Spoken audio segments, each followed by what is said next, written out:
Alrighty, you guys, I have owned this truck for a year and a half now, and I've got 25,000 miles on it. It's a 2023 Ford F350 with the high output diesel. I'll show you the miles here. This is the XL off-road package, so it is the basic work spec. And overall, I've been pretty happy with this truck, but I'm gonna tell you what my biggest gripe or biggest flaw about it is. There's just so you can see that. It's got the 11.5 GVWR package. And like I said, it's the XL. It's a crew cab and it's a long bed. Okay, I've got 2 car seats back there, a couple of dogs when we all travel. I tow about a 13,000 pound fifth wheel. In the back there, it's got a headache rack with lights, toolbox, which is actually just starting to crack now. Not too happy about that. You can see there's a little crack going on there in the plastic. This is a decked toolbox, by the way. Otherwise, been very happy with the waterproof. But enough of that. So I have had a couple of little issues with the truck. I had the rear main seal replaced under factory warranty. It was leaking from the rear main seal at about 21,000 miles. It's 22, I guess. But the biggest thing that I don't like about this truck actually has to do with this right here. So in 2023, even the XL models came with the factory Apple CarPlay, which is really nice. Wireless CarPlay, and then you've got wires down here. I use high quality, good lightning cables. They're not worn out or anything, but I have issues all the time with my CarPlay. And also just with Bluetooth audio for that matter. So what'll happen is I'll be driving, the CarPlay will randomly cut out, or the volume will cut out. It will still show the display up here, like it's got CarPlay, like your text messages, Google Maps, whatever, but the audio won't come through at all. So you'll just be driving along and randomly the audio will cut out and there's no way to reconnect it. Like you can try and reconnect it, but the audio won't come back until you totally shut off the truck and restart it. I've had that happen probably over 100 times now in the last year and a half, which is just really frustrating. So sometimes the entire screen, the actual connection, the Bluetooth connection will cut out. And so your screen gets also disconnected, like your maps or whatever you're using. But sometimes it's just the audio. Now I'm on iOS 18 with an iPhone, like 13 or something like that. And I've done the Wi-Fi updates on my truck. I've done the Apple updates. I'm using a good cord. Happens whether I'm corded or plugged in, tethered or not. And so it doesn't seem to be a cord issue. It seems to be a Bluetooth stability issue or some kind of, I don't know, there's some kind of a gremlin going on in the background. So I hate that just because it happens randomly and you'll be on a long road trip. You don't want to pull over just to have your audio, so you can shut off the truck and start it again just to get your audio back. Like that's ridiculous, in my opinion. It should be a very simple thing. But that is my biggest gripe with this truck has been the audio cutting in and out and the Bluetooth connection. Aside from that, the truck's been pretty good. 25,000 miles. It's got great power. Brakes are good. The exhaust brake works fine. It's not as good as Cummins, I'm sure. For what I tow, it's nothing super heavy. Visibility is great. Space inside. I will say I've been very, very happy with the XL interior. The seats are actually pretty comfortable, and I've got the center console, but it folds up here and becomes a bench seat. And I've used this quite often. Like we've had 6 people in here many times or 5 people, but we'll have our dog sit up here, and it's kind of nice that you get that. There is also storage under here, which I never really even use because I just don't need it, but it is there. And then you just depress this button and the center comes back down. And then you've got, it's kind of a smallish center console there, but you've got 2 good cup holders, put your phone there, whatever.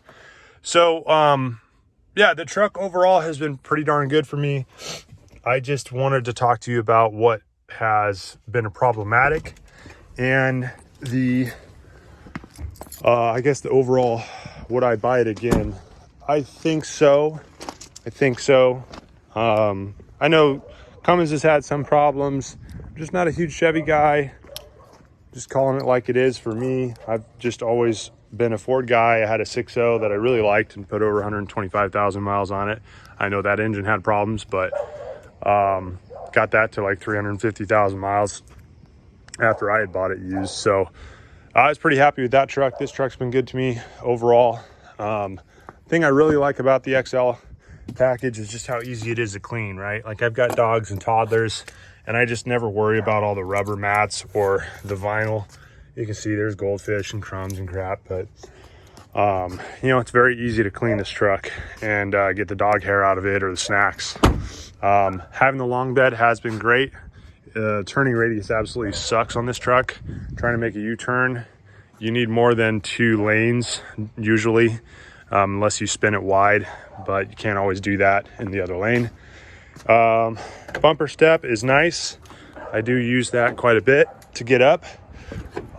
This step I actually don't use a whole lot, because with the headache rack and the toolbox here, you know, I can grab onto my toolbox and get something from the toolbox itself. But I don't do that generally because I just climb in the bed. As far as the deck toolbox goes, if anybody's interested and wondering, like I said, I've been pretty happy with it. The waterproofing is very good. We've had a ton of rain. This thing has never ever leaked. It's pretty, you know, deep, and keep all my tools in here. Recovery straps.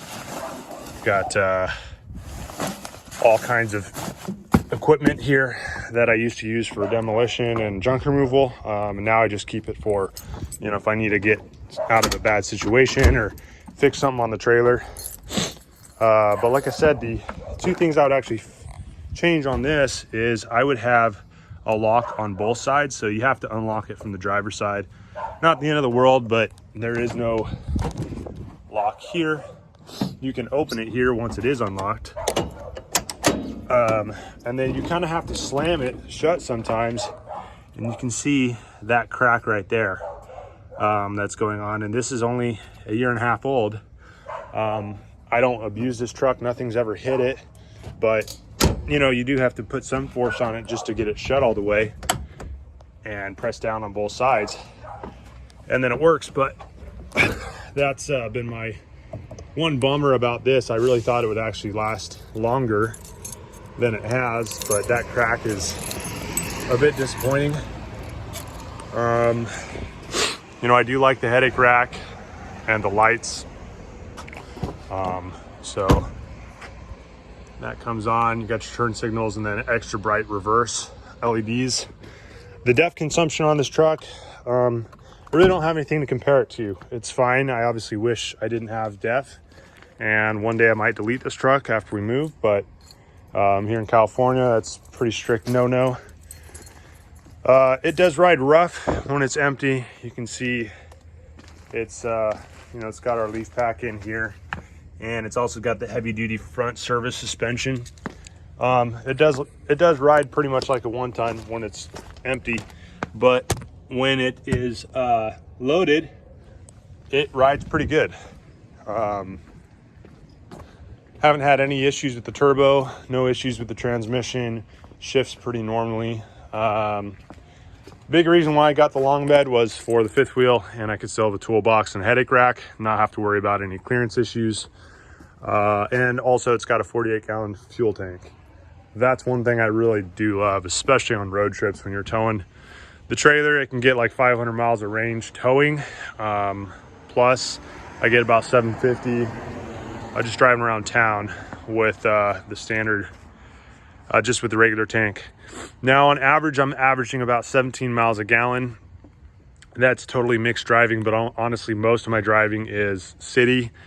Just driving around in the suburbs, doing errands and stuff, driving to work. When I'm towing, that goes down to about 12 to 10, depending on the grades, with a 13,000-pound 5th wheel. Yeah, there really isn't too much else to talk about on this truck. A couple things I wish I did get.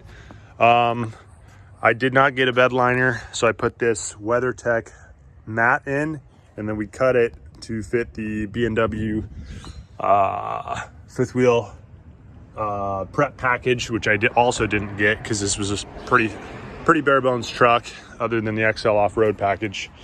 So that's fine. I really wish I would have gotten the upfitter switches. I did not get that. And that's really the only thing that I didn't get that I wanted. The bed liner is fine. As far as, I did get the snowplow prep package. Like I mentioned, the heavy duty service suspension. And I do like the XL off-road package. These Goodyear Wranglers at 25,000 miles. I've rotated them a couple times. I probably could rotate them more often than I do, but they're still holding up pretty good. I think they have about 50% life on them. I'll probably put another 20,000 miles on them before I change those out. Do need to rotate those a little bit more. I've been doing my oil changes around 5,000 to 6,000 miles. I've never had the indicator light come on. I know you can run them longer, but I don't like to. Just keep it clean. Yeah, that's really about it. It's obviously an Alumiduty, so it's aluminum body. Guess that's good for anti-corrosion in the snow, but we'll see how well it holds up over time. I think pretty good. I do like that the XL off-road has the shorter front air dam, so it looks like it should, in my opinion. Like the regular ones come down like another 1.5 inches or something, and they just look stupid in my opinion. I know it helps with the aerodynamics, but I don't like that. I like the look of the XL off-road. Now I do kind of want to get a little bit bigger tires. This does look like a work truck, which it sort of is, but it's really just a family hauler, to be honest. And so I do think I want to get something like 34s or 35s next time we change out the rubber. I might go with a Goodyear Wrangler again, but I've also been really happy with the Coopers. So I might go with like a Cooper tire next, all-terrain of some sort, probably. If you guys have any tire recommendations or any recommendations for me on this truck, any questions, please let me know. And thanks for watching.